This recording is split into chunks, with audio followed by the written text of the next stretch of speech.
Alrighty, so in this video I'll be giving an introduction to Gaussian elimination without pivoting. So before we get into Gaussian elimination for linear systems, we're going to start by talking about a simpler problem, which is just solving triangular systems. And so the method that we use for this is called forward or backward substitution, depending on if it's a lower triangular or an upper triangular matrix.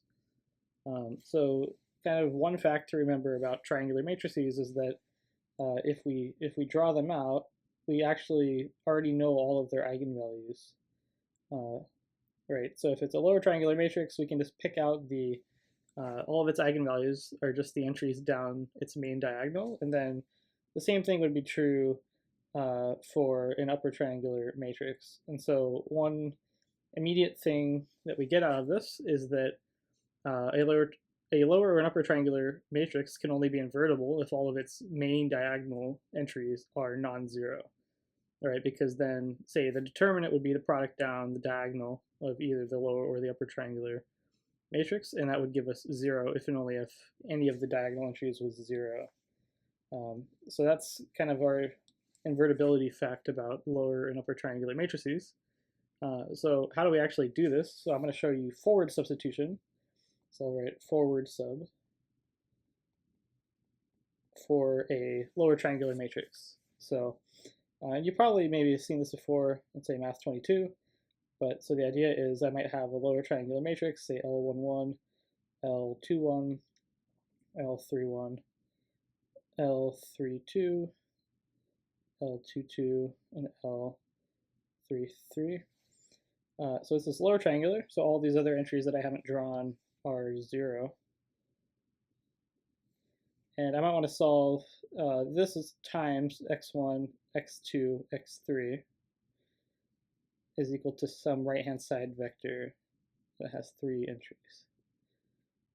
And so the idea is, just looking at the first line, this tells me immediately that if I was to dot this first row with this first column, this would tell me that L11 x1 is equal to b1. Right? And so then from this we immediately get that x1 has to be equal to b1 over L11. And so we can take this and save it off to the side now. And we're essentially just going to repeat this process, right? So now we look at the second row, and if we dot the second row with x1, x2, x3, we're going to get L21 times x1 plus L22 x2. This is going to be equal to b2. So I'm just reading off what this matrix equation says in terms of the rows. And so we already know the value of this one, right, of x1, because we got it from the first row. And so we don't have to worry about that because we can just isolate now x2 in this equation and get it directly because we know x1. So if you do this, you'll get x2 is going to be equal to, say, b2 minus b1 over L11 L21. And then we're going to have to bracket this all and divide it by, I'm realizing that you can't see this because I've run off the screen, divide it finally by L22. So that's how we would get the second coordinate. And then similarly, you could dot the third row, and you could also isolate for the x3 component and get that directly. So that's the idea of forward substitution, is that we can simply just keep forward substituting in by solving for, say, the first component and then the second component, the third component. So these systems are very easy to solve compared to the general case of a just invertible matrix, invertible square matrix A. You can't do forward or backward substitution, at least immediately, and that's what we'll see with Gaussian elimination, is it will give us a way to kind of get back to a lower and upper triangular matrix. So one question to ask is, how much does forward or backward substitution cost us in terms of floating point operations? So we can analyze this by writing out a formula for the ith component of the result. And so this is the formula that we would get in general for an n by n lower triangular matrix. I'm considering forward substitution, so backward substitution would follow if I had an upper triangular matrix, and kind of you would mirror all of these arguments. So yeah, so how much does this cost us? So we can look at this, and so the first main thing to look at is this summation term, which actually is just an inner product of two vectors, right? So we expect this is going to look like 2n minus 1, except here n is an n, it's going to be I minus 1, right? So computing that inner product there will cost us, I'll just write, this will cost 2I minus 1 flops to get. And this is assuming that I've already computed all of the previous xj, right? So I'm trying to compute the ith one, and I'm assuming that I computed xi for I is less than I, or well, xj for j is less than I. So that's how much it costs me for the ith component, and then also I'm going to have one more subtraction and one more division, right? So I basically just have to add 2 to this final result. And what you can see is that if I wanted to solve for every single component of the solution, so I wanted to compute x1, x2, all the way to xn, you can compute how much this costs us by summing, right? So I would sum from I is 1 to n, and you just add these two terms together, and you'll get 2 times I minus 1 plus 1 is what you get. And you can show that this is just equal to n squared. So you can maybe show this by induction, or just look up some simple formulas for summation. Right, so kind of our conclusion is that to solve a linear system with forward substitution, this will cost us on the order of n squared operations. And I mean, the thing to note is actually it's exactly n squared flops, not order of n squared. But we can just say it's order n squared because it's nice to think about these things in terms of just the leading orders. So we don't just care about costs, we also care about accuracy. And so we might ask, can we trust the results that we get out of forward or backward substitution? And so we can answer this question using a theorem that we're not going to prove. We'll just take it for granted. And so what this theorem says is that for any lower triangular matrix L, the solution that we get, so remember we usually denote the computed quantities in floating point by, say, an x tilde instead of x, which would be the true solution. It tells us that forward substitution applied to solving Lx equals b will produce an x tilde satisfying this slightly perturbed equation. So what's different here is that I perturbed the lower triangular matrix with a lower triangular perturbation. And so it tells us that this computed solution solves this perturbed linear system exactly. And it also gives us a bound on how big can this perturbation be for the lower triangular system, right? So this delta L is a lower triangular perturbation. It's a lower triangular matrix. And we know that the norm, or if I take the ratio of the norm of this perturbation divided by the norm of L, we know this has to be on the order of machine epsilon. And so this is essentially our backward stability result for forward substitution. And this essentially tells us that we can, yes, we can trust forward substitution, at least in the case that we have a small condition number, right? So as we discussed in the class, we have this kind of heuristic equation that tells us that the forward error is forward error is less than or equal to the condition number, so I'll just write kappa, times the backward error, right? And so this backward stability result says that, yes, forward substitution is backward stable. And so we'd expect that we'd have a small forward error in the computed solution, as long as the condition number of the lower triangular system is not too large. One thing is that you can compute the condition number of the lower triangular matrix by taking the maximum absolute value down the diagonal and divided by the maximum, the minimum absolute value down the diagonal. The reason why is because the eigenvalues they live on the diagonal of the lower triangular matrix. So that's a way that you can easily check the condition number before you, say, apply forward substitution. So when we talk about Gaussian elimination, we're going to make distinctions between 3 different algorithms that have been devised for, say, solving Ax equals b. And so the reason why there's three different methods that we're going to discuss will become clear as we move along. But the first is just, I'll call it maybe vanilla Gaussian elimination, just GE. And so what this algorithm will produce is a factorization of A as being L times U, where L is lower triangular and U is upper triangular. But this algorithm has some problems. Mainly is that it's not even well defined. It's not always defined for an invertible matrix A, which means I can't just apply it, even if A was invertible, which is what I'm going to assume throughout. It may not even be well defined. But the other problem is that it's also not a stable algorithm. So when we talk about stability, wanting to ensure that our forward error is small as long as the condition or the problem is not too large, Gaussian elimination is just not stable. And so this is what motivates really these other two variants of Gaussian elimination. And so the first variant I'm going to call Gaussian elimination with partial pivoting. And then the third variant is, or the second variant is Gaussian elimination with complete pivoting. And so really what these two methods are trying to do is they're trying to remedy these two problems with just Gaussian elimination, trying to make it stable or also trying to make it well defined always for all matrices. The main thing to point out is that these won't produce, say, LU factorizations. They'll say produce, say, a PA equals LU factorization or a PAQ equals LU factorization. And so what these P's and these Q's are is they are orthogonal permutation matrices that are permuting the rows or the columns of A. And so you'll see this as we move along. And so how do I actually use, say, an LU factorization or one of these types of factorizations that I get out of these Gaussian elimination methods?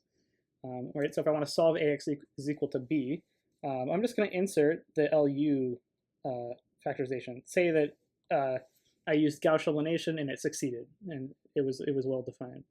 So right, so here it's clear that I would just multiply by the inverse of L and then the inverse of U, and that would give me my solution, right? And remember that we don't actually compute the inverse of L or the inverse of U because we never want to be computing these inverses directly. What this really means when I write, say, L inverse applied to B is I mean apply it using forward substitution, right? And then when I get to the next matrix vector product, I'm going to apply that with backward substitution, right? So we don't actually want to be computing these inverse matrices directly.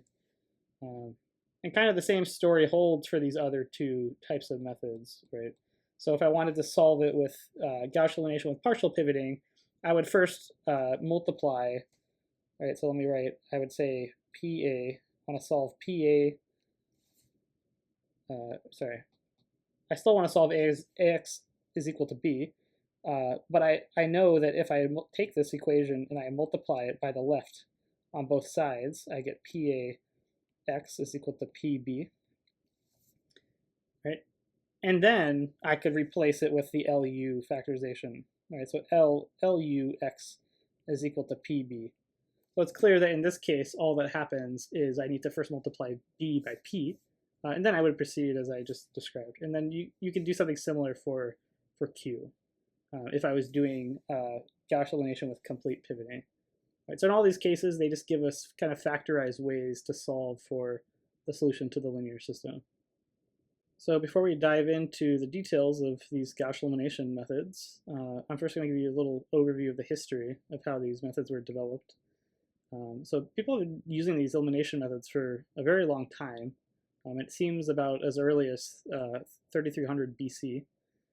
But what I mean by this is not, say, Gaussian elimination as I'm going to be talking about it. I mean just the general idea of taking systems of linear equations and trying to do things like add multiples of one to the other to isolate certain components, and then, you know, as you've done, say, maybe in high school or even in, say, Math 22. Right. So, but it wasn't really until 1810 that Gauss formalized and really set the standard notation for Gaussian elimination as we're going to be discussing it in this video. Right, and so in 1938, this Banashevich, they interpreted Gaussian elimination as actually generating say an A is equal to LU or an A is equal to LDU factorization. So you can always get the second one from the first one, which we'll talk about at the very end of the video. Right, so when Gauss initially came up with Gaussian elimination, or at least formalized it in this way, the purpose there was just solving linear systems. It was not really trying to come up with these types of matrix decompositions.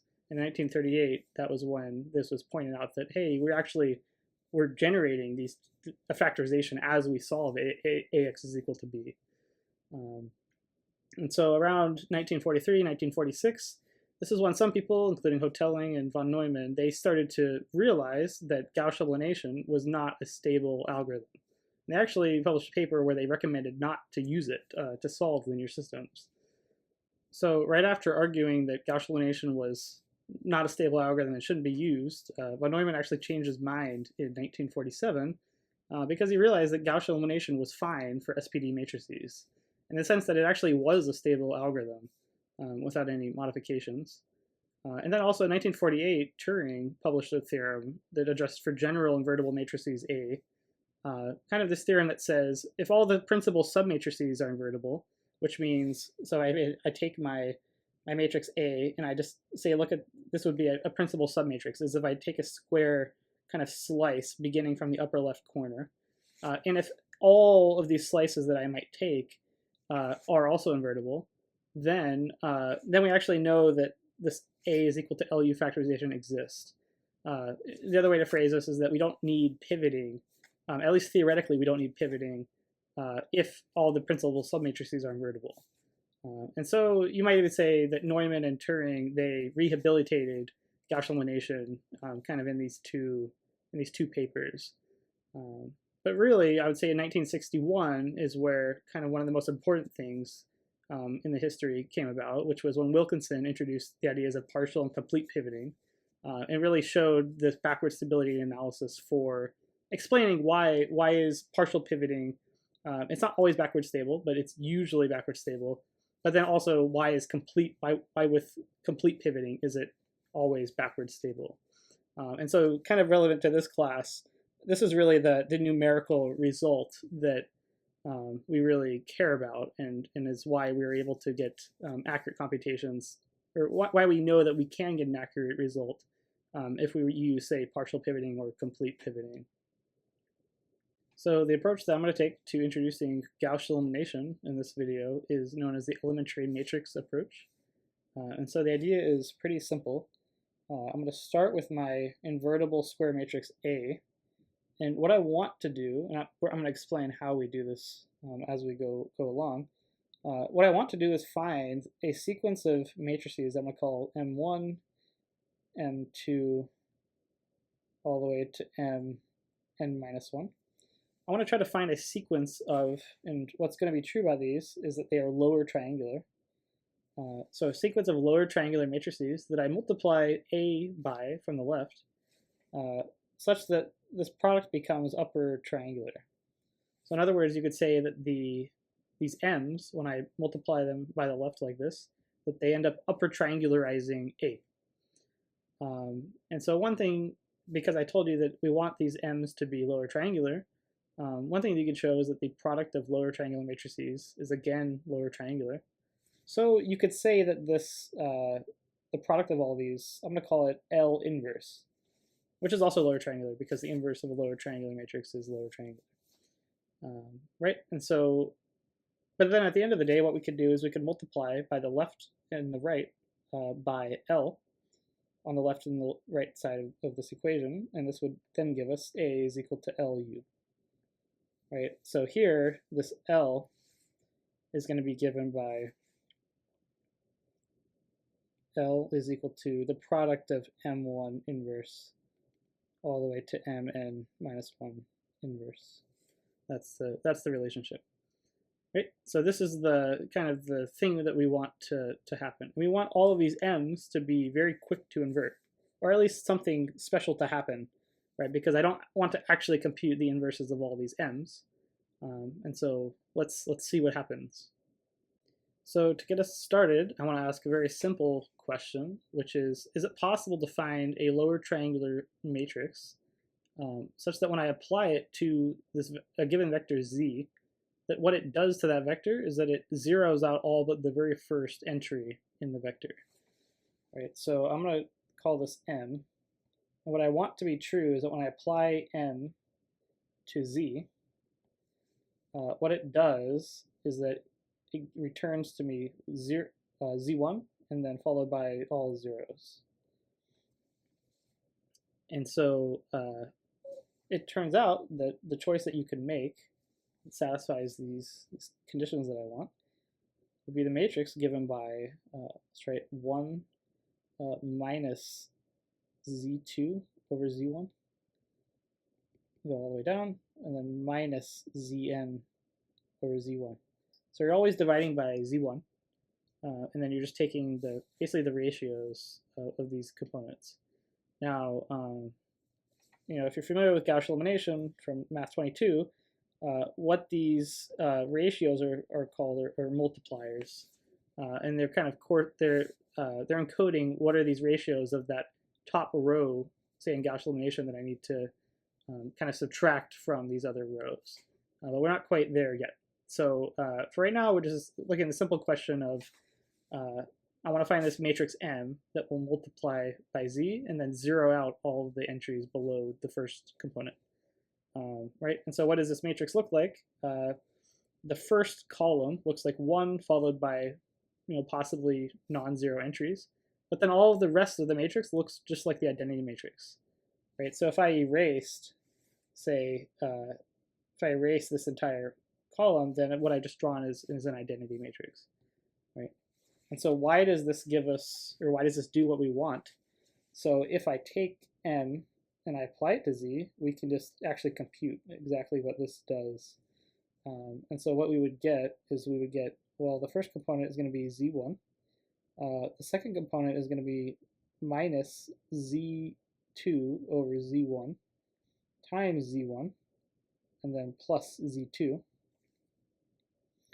It's pretty easy to see why that it just zeroes out, right? And so then what you would see is that the rest, this goes to 0, and then so does every other entry below, right? So we've somehow chosen these this M such that we successfully zero out everything but the first component, and it was lower triangular, right? So this is a lower, call it a lower T matrix, lower triangular. There's one extra caveat that we need to add to this whole discussion, which is that Z1, we needed to assume that it was not 0, right? So let me circle this and say not 0. And it turns out that during Gaussian elimination, the way that we would use these M matrices, it could actually be 0, and that's why we would need pivoting. But that we'll discuss in the next video. So throughout this discussion, we're going to assume that whenever I write these elementary matrices, that the first entry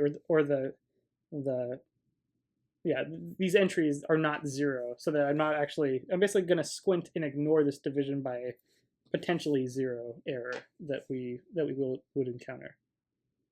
Okay, so now I'm going to ask a slightly related question, but slightly different. And so now I want to ask, can I find a lower triangular matrix M such that when I apply it to a given vector Z, what it does is not zero out all but the first component, it zeroes out all but the first 2 components. So I want this to return M Z1, Z2, followed by zeros. This is what I want. And it turns out the answer is very similar to what we just found for zeroing out all but the first entry of the matrix. The answer is we can pick M to look like, again, it's very similar to the identity matrix. It's going to look like 1 followed by all zeros in the first column. So it's identical to the same first column of the identity matrix. But now the only column that's different will be the second one. So the second one will look like, say, 1, and then the next row will be minus, say, Z3 over Z2. The next one would be minus Z4 over Z2. And this would continue all the way down to get minus Zn over Z2. And then the remaining columns look like, say, 1 with zeros, 1, and then we would continue all the way to 1. Right. So Yep, and so what this does is it will let us zero out all but the first two entries of Z. Now, kind of the general fact is that if I want to zero out all but the first k entries of Z, it turns out that we can just generally pick a matrix that looks like this. I'm going to call it MK. So when I subscript an M by a K, I'm picking it to be of this form that I'm about to show you. And so what this will look like is a matrix that looks exactly like the identity in general, but it will look like, say, 1 followed by maybe some more 1s. And then it will now have this special column. So this is now the kth column here that I'm drawing. And in this kth column, it will look like, I'm going to write M k plus 1, comma k, all the way down to M n, comma k. And then it continues to look like the identity as you go past. Right. And so in general, you can always pick these constants in this matrix. So this m k plus 1, comma k, all of these constants that are not 0, or some of them could be 0, but in general, they'll be generally non-zero. You can always pick them such that the result of this matrix mk times z is that it will zero out all but the first k entries of z. Right. So hopefully you're convinced by this argument of showing you, okay, so I want to zero out all but the first, all but the second, and so in general, a matrix of this form can be determined, right? You have to determine what are these multipliers here. That's what this M is trying to suggest, is these are storing multipliers that come out of Gaussian elimination. But yeah, so in general, you can find a matrix of this form that will zero out all but the first k entries of an input vector. And it will depend on that vector. So now I want to give you kind of a picture of how do we use these special matrices that we've just discussed to actually solve a linear system, or how do we use it to find the LU decomposition. This is what I want to show you. And so I don't think I've shown you this yet in the class, but what I'm going to do is I'm just going to treat a 4x4 example, but I'm not actually going to write down the entries of the matrix. I'm just going to denote a non-zero entry by an x, right? And so then kind of the argument is I might start with a 4x4 matrix A. I'm assuming it's invertible. I'm also going to, I guess, assume that all of its principal submatrices are invertible, so they don't run into any zero pivots. I can find an M1. We'll call it M1 and then times A. I can look at this first column and find that matrix M1 that zeroes out all but the first component.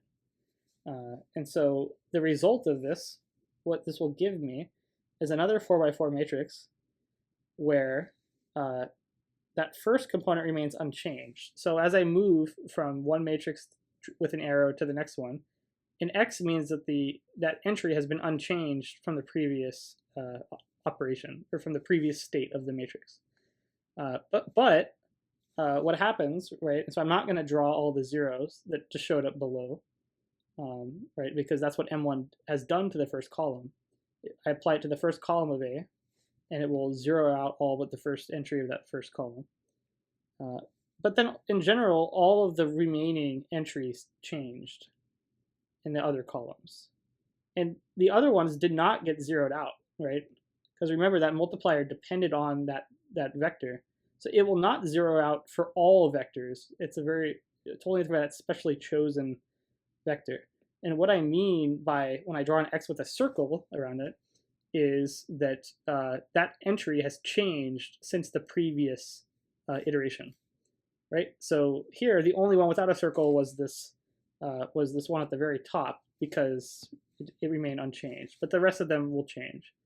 And so once I've done this, the next step is I'm going to try to now look at the second column, right? And so my idea is, can we find another multiplier? I'm going to call it M2, such that when we multiply it by this matrix, that what it does is it will zero out all but the first two components of the matrix. Right? So I'm going to express this as, or the first two components of the second column of the matrix. So I'm going to call this M2, M1A. And it turns out, yes, you can do this. And what this will give you is a matrix that looks like X, X, X. Now the first row remains unchanged by this choice of M2. And this just comes from the fact that when you look at the M's that we talked about, these elementary lower triangular matrices, the first, it'll look like exactly like the identity matrix except for one column. But to the left of that column, that upper corner is just the identity matrix. So it will leave the previous rows alone.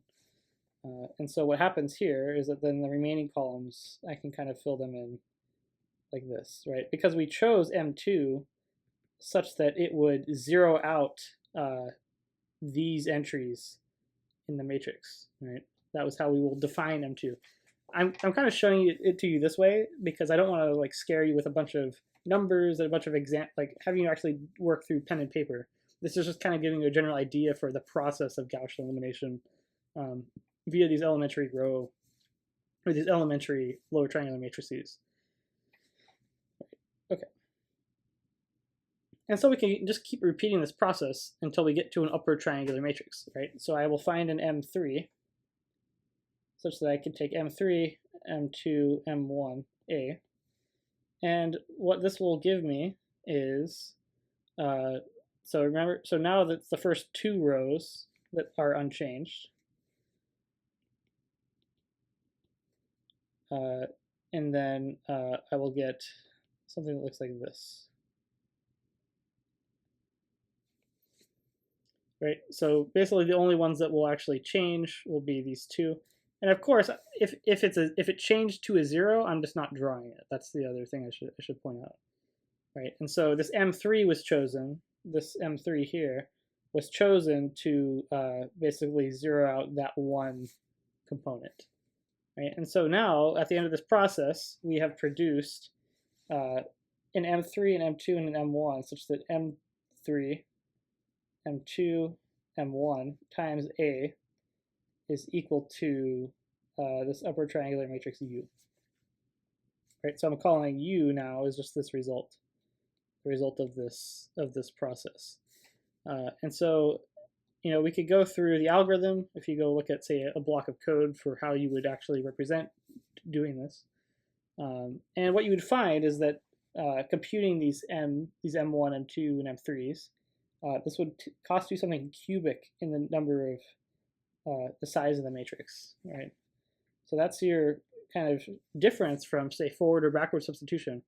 So if I want to actually compute all of these M's, or the entries in these M's, this will cost me cubic in n flops, or floating point operations. So for backward and forward substitution, it was only quadratic, or it was order n squared.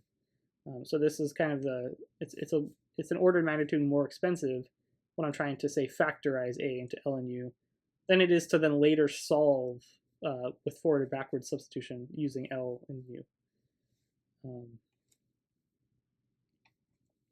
Another thing I'll point out is that, yeah, so these MJs, when I take this M2, for example, after I'd already zeroed out the first column using M1, it didn't reintroduce non-zero entries into these positions, right? So maybe I'll draw a triangle, triangle, triangle. So you might be worried that by trying to zero out these two entries, that M2 might incidentally actually introduce now these, say, triangle entries into the first row. But it turns out that you just consider the structure of these M matrices, these MJs, and you can see that it won't destroy the zeros that we've already introduced. That's another important property about these matrices. And then the last thing, like I said earlier, is that the MJs are lower triangular, so the M1's lower triangular, so is M2, so is M3, and the product of lower triangular matrices is lower triangular again, right? And so that's the idea, is that we would then define a matrix L inverse as the product of these M1, M2, M3, and then we could say then that L inverse A was equal to U, and then this would immediately give us A is equal to LU. Now, the last thing we have to address, though, is how do I compute L as the inverse of L inverse without actually doing an inverse? And that's what I'll talk about on the next slide. So this is the question. So we want to know, is there a way that we can compute that L that shows up in the LU factorization? Can we compute it as the product of M1 inverse, M2 inverse, M3 inverse, without actually having to compute these inverses, right? Because I don't want to do that. That will be expensive, and that's also kind of the problem that we are addressing in the first place, right? We're trying to compute the action of A inverse on that vector B that shows up on the right-hand side. So I want to know, can I avoid computing these inverses? And the answer is yes, you can avoid it. So for this question I have here, the answer is no. Is that you don't have to compute any of these inverses.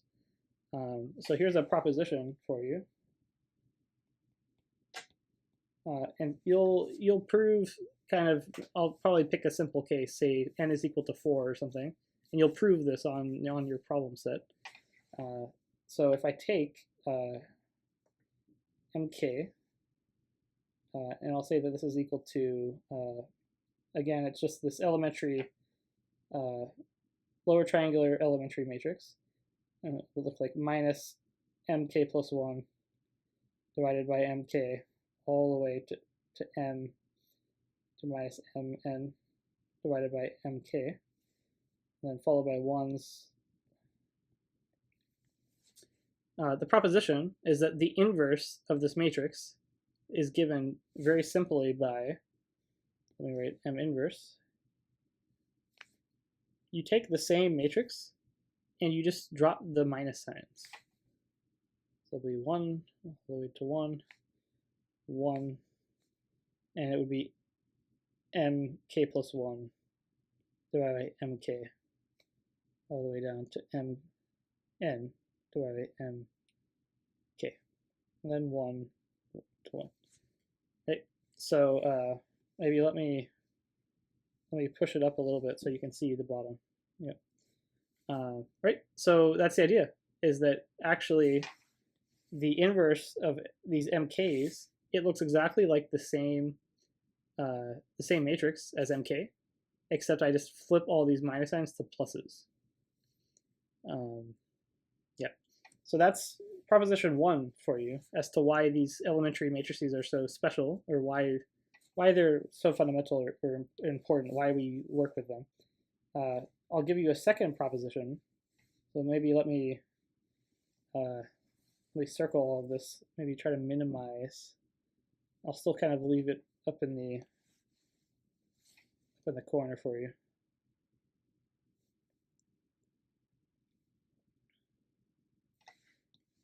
All right, so I'll give you a second proposition. Because essentially this first proposition I just gave you addresses how do I compute M1 inverse, right, or M2 inverse, or M3 inverse. But I still have to compute the product of these inverses, which, it's not the end of the world. I could do the matrix product algorithm. But it turns out you can actually do that operation more efficiently too. And the way that you do it is you just collect all of these m's that have shown up here into one big matrix. Right? So I'll just say that the product of these mi from I is 1 to n minus 1 is easy to get. I'll say with no flops, no floating point operations. So you don't have to do any matrix product to actually get this L. Once you've flipped the signs of these vectors, assuming you've already computed the m's, right? So here's your example. Here I've given you a 4x4 matrix, and what I want to do is I want to compute the LU decomposition, right? And so I've already done essentially all the work for you. Is I've gone through and I've already written down what are these M1s, M2s, and M3s that I would need to come up with that would satisfy what we're trying to do, which is we're trying to get this we're trying to get an upper triangular matrix, and to get there from A, I want to multiply from the left by m1, m2, and m3. So I've already done the work. And you could figure out what these m's are by the process I talked about, right? So which is I look at the latest version of the matrix. So when I want to figure out m2, I'm looking at m1 times A, and then what I do is I look at it and I figure out, okay, what is that? Well, what is the matrix that would zero out in that specific column of A, or of that latest version of A? What is the matrix that will zero that all those entries out below the pivot?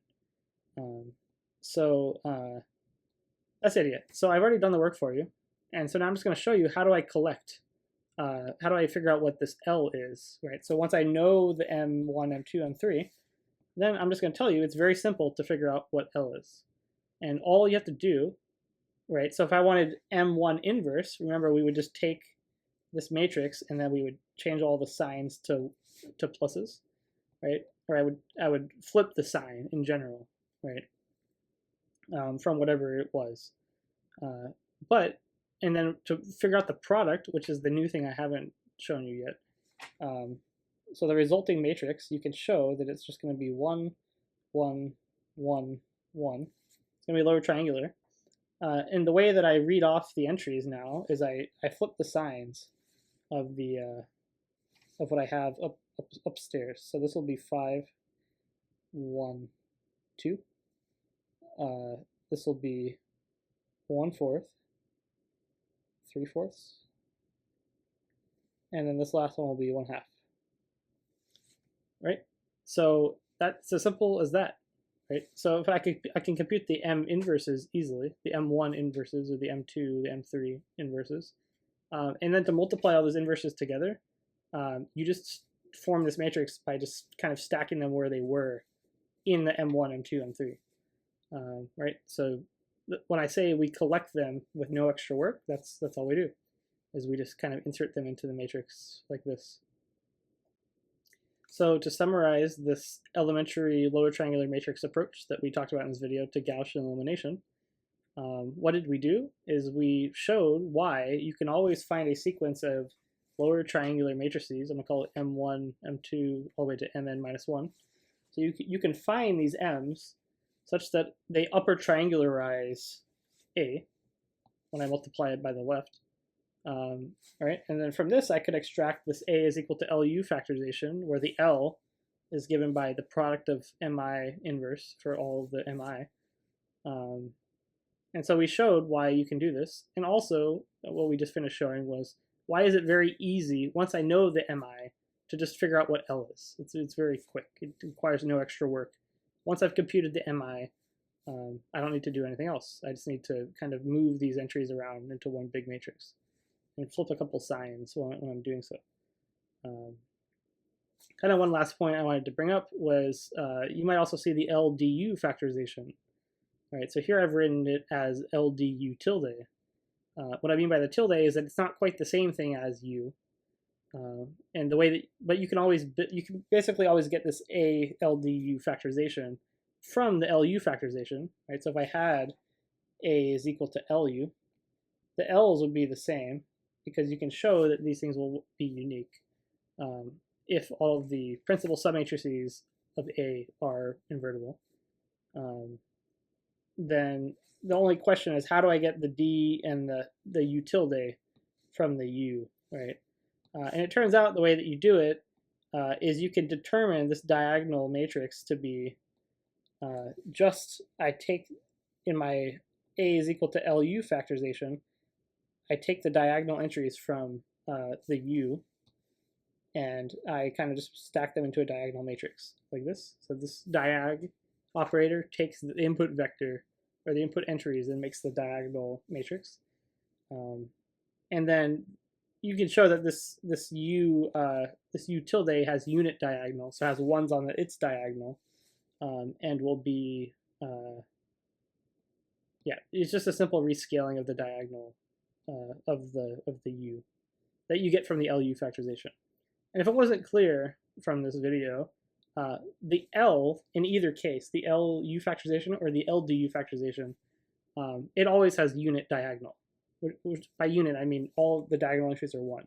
So in either case, for LDU or for LU, they have the diagonal entries are all 1. It's just for the upper triangular case, it kind of depends. Am I talking about for LU factorization, the U doesn't have a unit diagonal, but for LDU, the convention is that means that's the purpose of this D, is to basically make it such that the U tilde has unit diagonal, right? So that kind of summarizes just standard Gaussian elimination with no pivoting for this course.